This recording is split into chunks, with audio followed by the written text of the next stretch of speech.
اسلام پر، قرآن و سنیت پر حملہ کرنے کی کوشش کی تو علامہ کفایت اللہ کافی جیسا مرد قلندر میدان میں اترتا ہے اور میدان میں اترنے کے بعد کہتا ہے کہ اے انگریزوں، اگر تم یہاں پر حکومت کر رہے ہو تو یہ نہ سمجھو کہ تم یہاں سے مسلمانوں کو مٹا دو گے، مسلمانوں کو نہیں مٹا سکتے، اگر ضرورت پڑے گی تو تم کو ہندوستان سے جانا پڑ جائے گا۔ علامہ کفایت اللہ کافی کھڑے ہو جاتے ہیں۔ جب جہاد کا فتویٰ دیا علامہ کفایت اللہ کافی رحمت اللہ علیہ نے تو انگریزوں نے کہہ دیا کہ ان کو سولی کے پھندے پر لٹکا دیا جائے۔ علامہ کفایت اللہ کافی سے کہا کہ آپ اپنے فتوے کو بدل دیں، ہم آپ کو اس سولی کے پھندے سے اتار دیں گے، عیش و عشرت کے لیے بنگلے دیں گے، آپ کی سیکورٹی دیں گے۔ کہا کہ مجھے کسی چیز کی ضرورت نہیں ہے، اس سینے کے اندر علم نبی ہے، شریعت کا علم ہے، میں فتویٰ نہیں بدلتا، ضرورت پڑتی ہے تو تمہیں بدلنے کی کوشش کر سکتا ہوں۔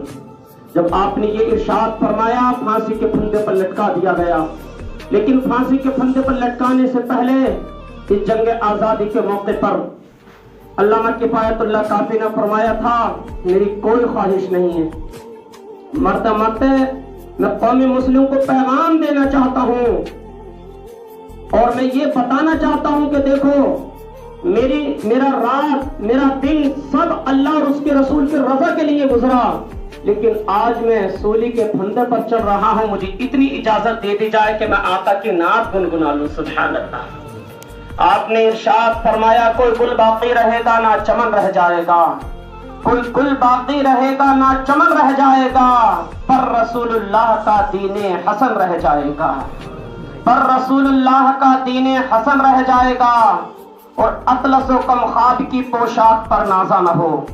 انگریز اچھا لباس پہنا کرتے تھے اور پوشاک لباس کو کہتے ہیں، اطلس و کم خواب کی پوشاک پر نازا نہ ہو، اس تنے بے جان پر خاکی کفن رہ جائے گا، اس تنے بے جان پر خاکی کفن رہ جائے گا۔ آپ کو جلانے کی بات کری کہ ہم آپ کی باڈی کو جلا دیں گے، ہم آپ کی لاش کو جلا دیں گے۔ آپ نے فرمایا کہ میری لاش کو نہ دنیا کی آگ جلا سکتی ہے نہ دوزخ کی آگ جلا سکتی ہے، اس لیے نہیں جلا سکتی ہے کہ میں نبی کی ذات پر اتنا درود پڑھتا ہوں کہ اگر مجھے آگ میں بھی ڈال دیا جائے تو میں آگ میں سے صحیح اور سلامت نکل کر کے باہر آ جاؤں گا۔ اور آپ نے ذہن دے دیا کہ جو پڑھے گا صاحب لولاک کے اوپر درود، جو پڑھے گا صاحب لولاک کے اوپر درود، آگ سے محفوظ اس کا تن بدن رہ جائے گا، آگ سے محفوظ اس کا تن بدن رہ جائے گا۔ عزیزان ملت اسلامیہ، زیادہ تفصیل میں جانے کا وقت نہیں ہے، لیکن آپ اتنا سمجھ لیں جنگ آزادی سے پہلے جس وقت ہندوستان کی سرزمین پر یہ انگریز لوگ نہیں آئے تھے، اس ہندوستان کی سرزمین کو سونے کی چڑیا کہا جاتا تھا۔ اس ہندوستان کی سرزمین کا یہ عالم تھا کہ جس وقت انگریز نہیں آئے تھے، ہندو مسلم سکھ عیسائی ایک جگہ بیٹھ کر ایک تھالی میں کھاتے تھے۔ جب پوجا کا وقت آتا اسی جگہ سے ہندو اٹھتا اور ہندو اٹھنے کے بعد مندر کی طرف جاتا، اسی جگہ سے مسلمان اٹھتا۔ جب اذان کی صدائیں بلند ہوتی ہیں اللہ اکبر حی علی الصلاح حی علی الفلاح، تو اسی جگہ سے مسلمان اٹھ کر کے مسجد میں آتا، اسی جگہ سے سکھ اور عیسائی اپنی اپنی عبادت گاہوں میں جاتے تھے۔ لیکن اللہ اکبر، جب انگریز اس ہندوستان کے سرزمین پر قدم رکھتے ہیں، انہوں نے سب سے پہلے اپنا بزنس کھولا، اور بزنس کھولنے کے بعد لکھنؤ کی سرزمین پر انہوں نے بہت بڑا کام کیا۔ جب بہت بڑا کام کیا، کام کرنے کے بعد آخر کار یہ اپنی حکومت کو مستحکم کرنا چاہتے تھے۔ ان کے اندر ایک کیپیسٹی تھی، وہ یہ تھی کہ انہوں نے سب سے پہلے حکمران کے اوپر ہاتھ رکھا۔ میرے آقا علیہ الصلوۃ والسلام ارشاد فرماتے ہیں کہ اگر دنیا کے میری امت کے 2 لوگ سدھر جائیں، 2 لوگ میری امت کے سیدھے راستے پر چلنے لگیں، تو پھر عوام تو خود بخود سیدھے راستے پر چلنے لگے گی۔ جانتے ہیں کہ اگر حکمران عدل و انصاف کے ساتھ فیصلہ کرنے لگیں اور علماء اکرام جو ان کو کام دیا گیا ہے قرآن و حدیث بیان کرنے کے لیے دی گئی ہے، انہیں اللہ اور اس کے رسول کے راستے پر چلنے کے لیے کہا گیا ہے۔ اگر علماء اکرام اپنے راستے پر چلیں اور حکمران یہ اپنے راستے پر چلیں، عدل و انصاف سے قائم کریں، تو دنیا کے اندر بے سکونی ختم ہو جائے گی۔ انہوں نے سب سے پہلے انگریزوں نے یہی کام کیا۔ جیسے یہ آنے کے بعد انہوں نے سب سے پہلے حکمران کے پاس جانے کی کوشش کی۔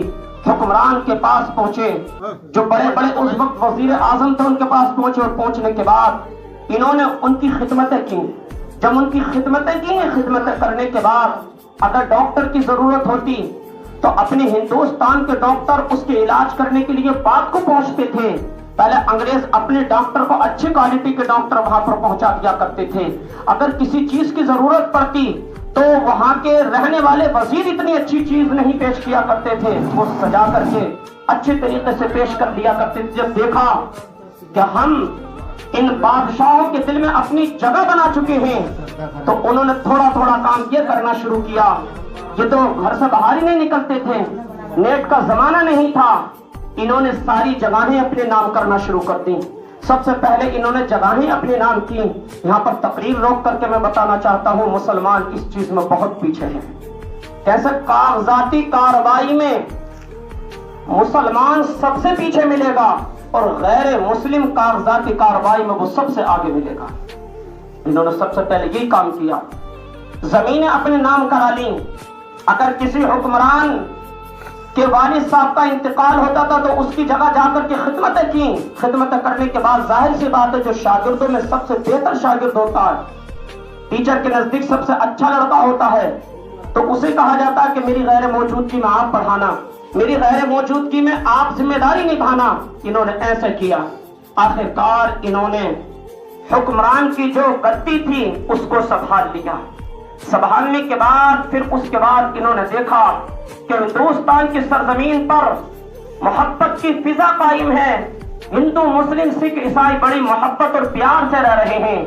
اس پیار کے محبت کے تلیے کو کیسے بکھیرا جائے، اس کو کیسے ختم کیا جائے؟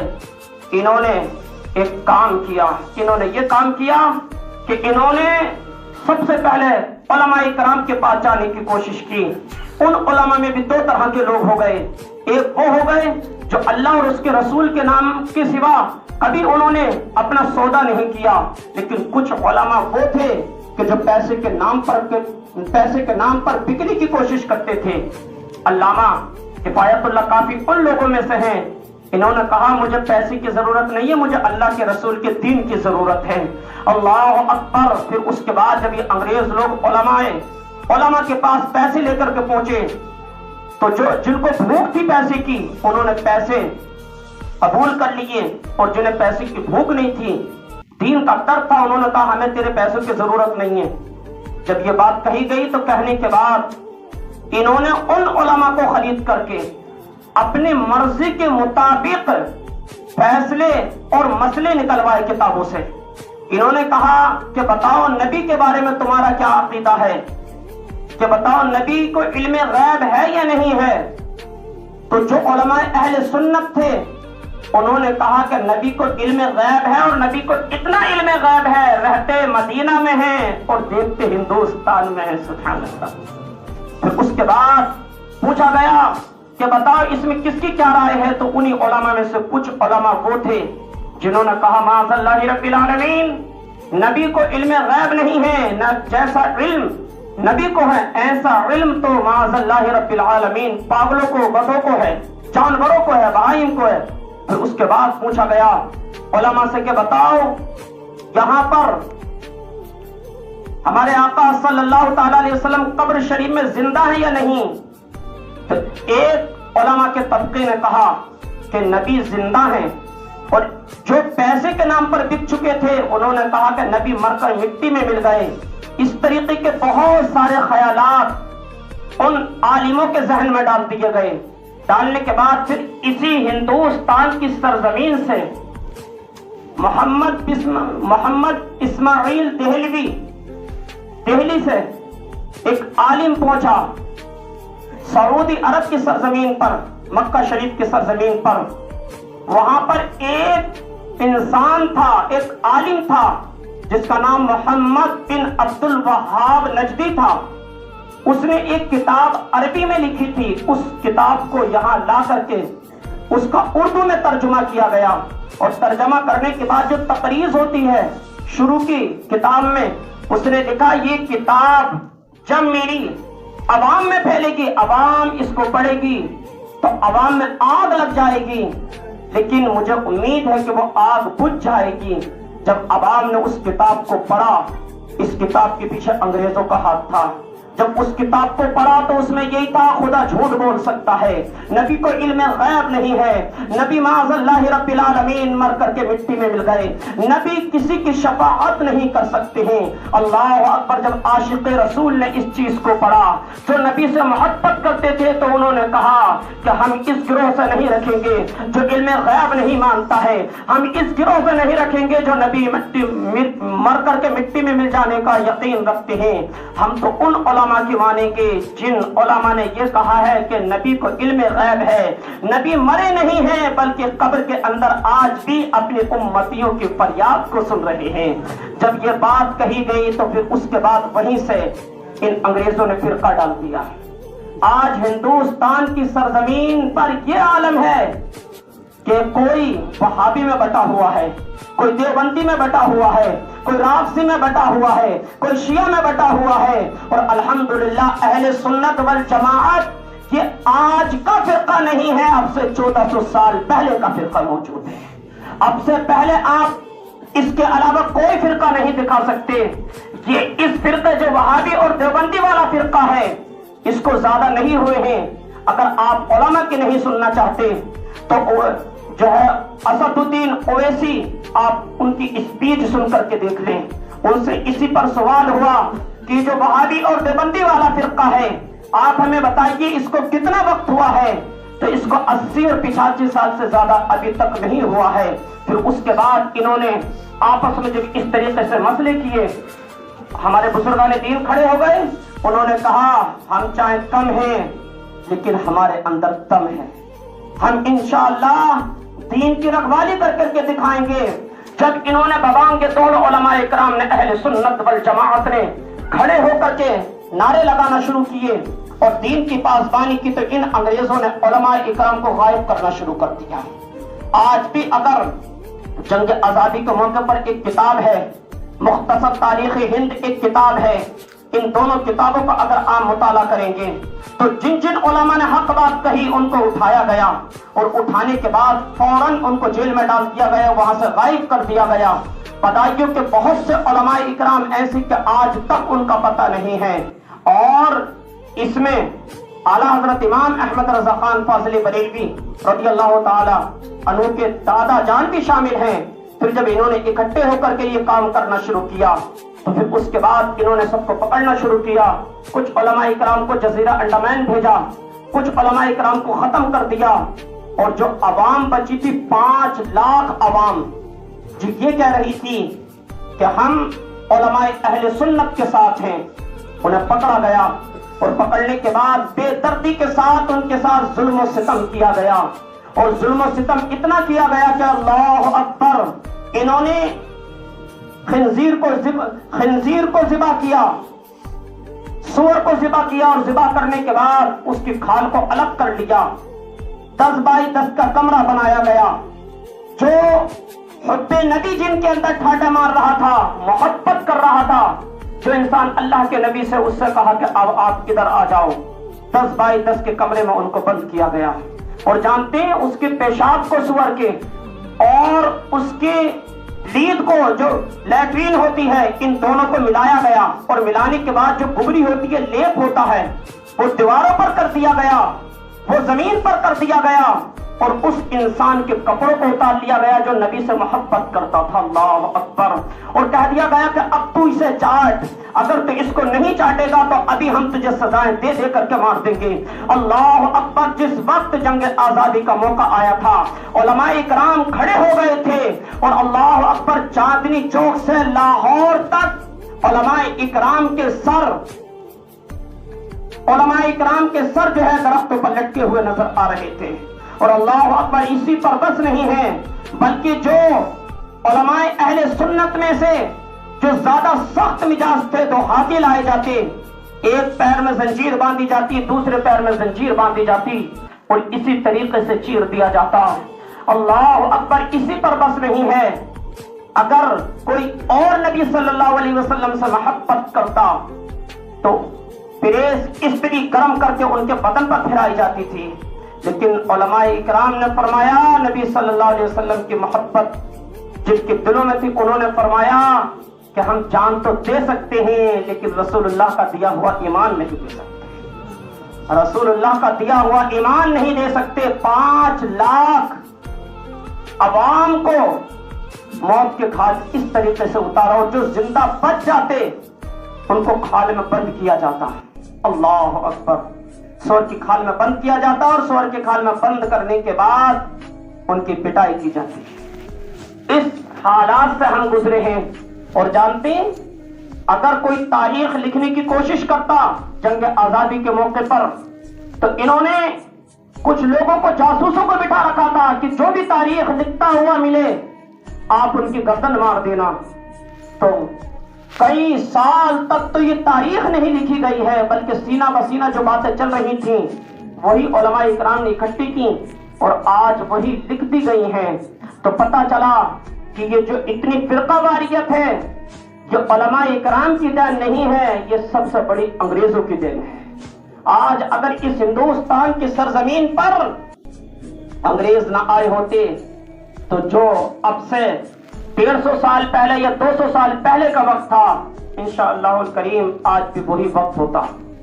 گلستان سعدی کے اندر فارسی کی ایک کتاب ہے جو درس نظامی کے اندر چلائی جاتی ہے، اس کے اندر فرمایا کہ اگر چھوٹا سا سوراخ ہو جائے تو اس کو مٹی سے بند کر سکتا ہے، اور اگر وہ سوراخ بڑا ہو گیا تو اسے ہاتھی کو کھڑا کر کے بھی بند نہیں کر سکتا، اس لیے کہ وہ پانی اس ہاتھی کو بھی بہا لے جائے گا۔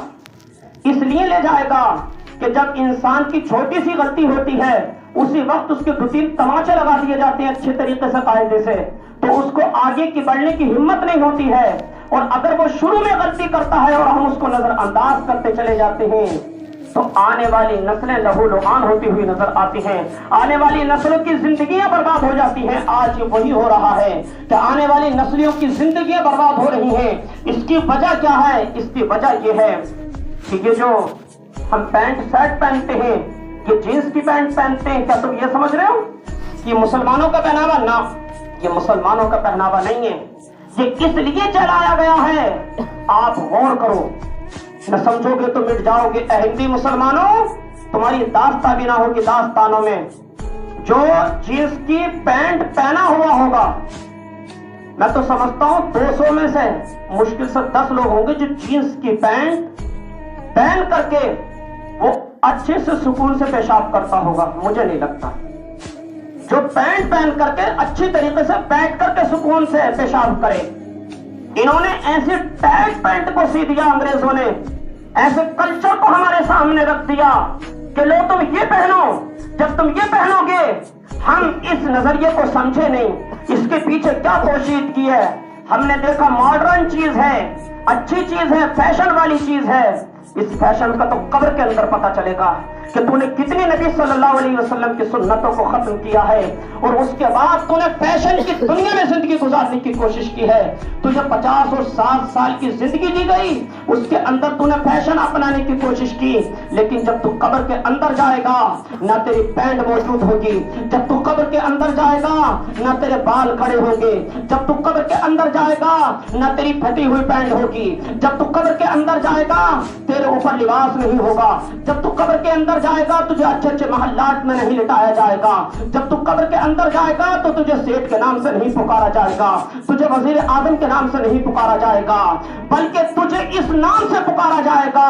یہ قوم مسلم کا وہ گندا انسان تھا جس نے آقا کریم صلی اللہ تعالی علیہ وآلہ وسلم کی سنتوں پر خون کیا تھا، لیکن وہی اس امت کا غریب طبقے کا انسان جس کے چہرے پر داڑھی ہوگی، کرتا پیجامہ پہنا ہوا ہوگا، مرتے وقت اس کی زبان پر کلمہ جاری ہوگا، ہر شخص کہہ رہا ہوگا اس کو قبر میں باپ کو اتارا جا رہا ہے، ارے اس کے بدن سے تو پہلے خوشبو آ رہی ہے، اس کے بدن سے تو پہلے خوشبو آ رہی ہے۔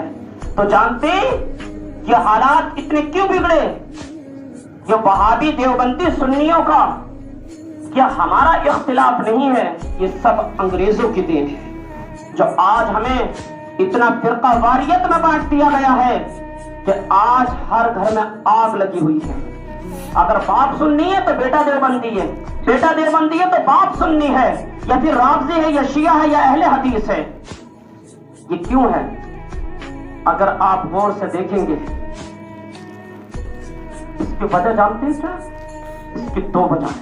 بچے کی تربیت نہیں ہو پا رہی۔ میں وقت اس لیے آپ کو زیادہ لے رہا ہوں، 1:30 بجے کا ٹائم ہے، لیکن آج پبلک تھوڑی کم آئی ہے۔ متولی صاحب نے کہا کہ امام صاحب تھوڑا اگر ہو سکے تو آگے پیچھے کر لینا، بیچ کی جماعت نہیں کریں گے، تو اس لیے میں تھوڑا سا بیان پڑھانے کی کوشش کر رہا ہوں۔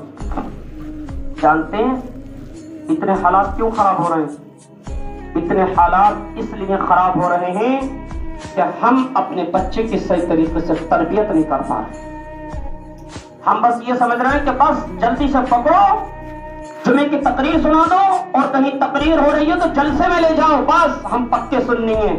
11ویں شریف کی نیاز بناؤ اور 11ویں شریف کی نیاز بنا کر کے تقسیم کر دو، ربیع الاول شریف آئے اس میں جھنڈے لہرا دو، بس ہم سب سے پکے سننی ہیں۔ سنیت اس کا نام نہیں ہے، سنیت اس کا نام ہے، میرے آقا فرماتے ہیں کہ تم اپنے بچوں کو 3 چیزیں سکھا دو۔ جیسے بڑا ہو اسے درود پڑھنا سکھا دو، جیسے وہ بڑا ہو اسے نبی کی محبت سکھا دو، اور بڑا ہو اسے اہل بیت کی محبت سکھا دو، جب اور بڑا ہو تو اسے قرآن کریم کی تعلیم دے دو۔ سبحان اللہ، وہ بچہ بگڑے گا نہیں بلکہ تمہارا فرما بردار ہوتا ہوا نظر آئے گا۔ تو سب سے پہلے ہمارے بچے کی تربیت نہیں ہو رہی ہے، جس کی وجہ سے آج ہمارا معاشرہ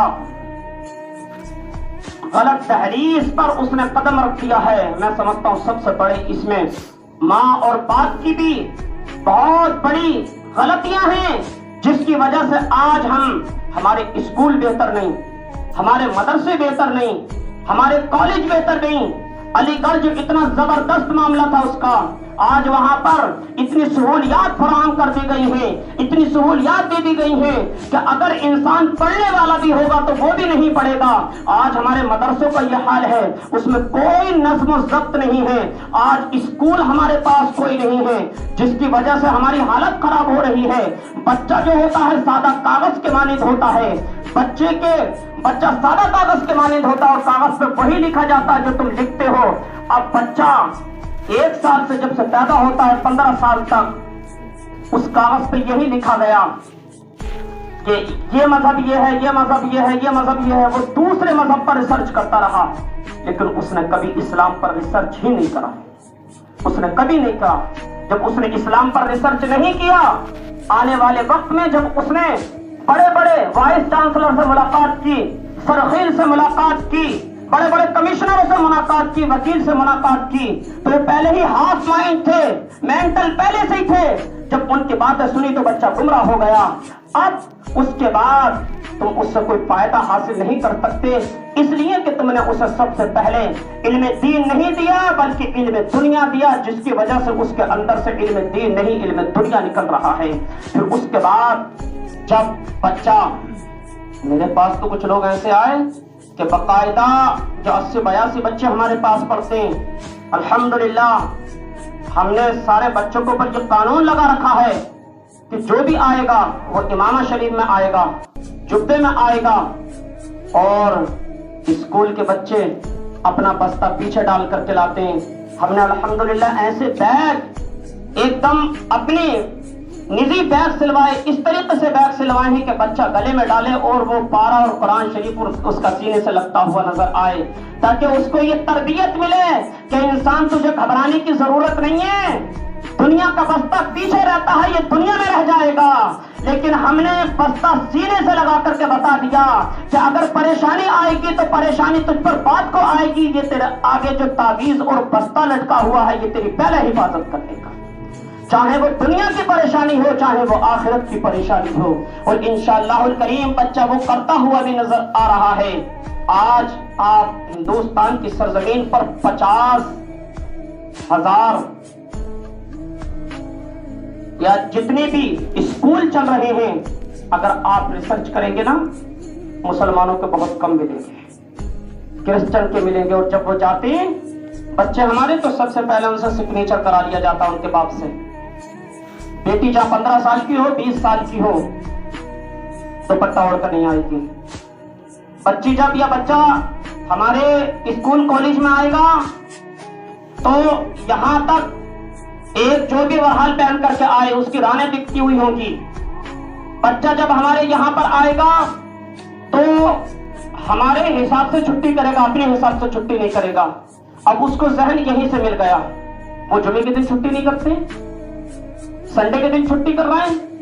اب ہمارے بچے کا ذہن آج سے ہی بن گیا کہ ارے جمعے کی کوئی حقیقت نہیں ہے. اب وہ بڑا ہو گیا، بڑا ہونے کے بعد اس کی پڑھائی مکمل ہوئی، باپ بھی کہہ رہے ہیں بیٹا جمعہ ادا کرنے کے لیے جا، ماں بھی کہہ رہی ہے بیٹا جمعہ ادا کرنے کے لیے جا.